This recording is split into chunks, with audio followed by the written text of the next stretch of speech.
தந்தை மற்றும் மகனின் தற்போதைய வயது விகிதம் 6:1.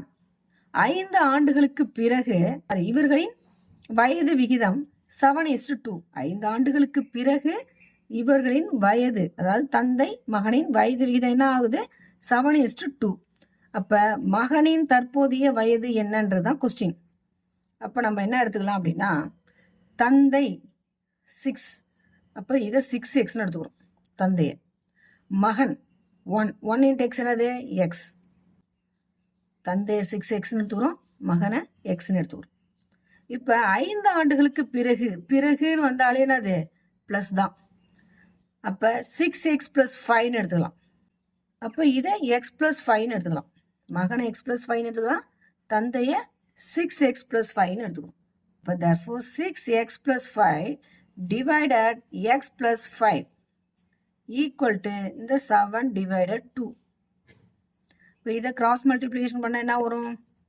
cross multiplication பண்ணா 2 into 6x plus 5 equal to 7 into x plus 5. So 2 into 6 என்னது? 12x plus 2 into 5 10 equal to 7 into x என்னது? 7x plus 7 into 5 35. 12x plus 10 அப்படியே எழுதிக்கிறோம். Sorry, 7x plus 35 equal to இந்த சைடு தரும்போது minus 7x minus 35 ஆகுது. So equal to 0. இப்போ இதுவும் X, இதுவும் எக்ஸ். ஸோ சப் பண்ணோம்னா என்ன வரும்? 5x.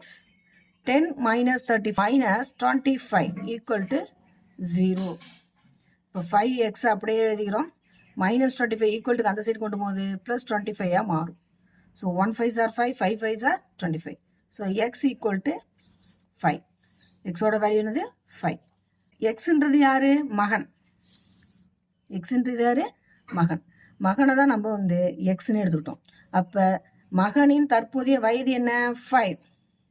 மகனின் தற்போதைய வயது 5. அப்போ ஆப்ஷன் பி தான் கரெக்டான ஆன்சர். That's all.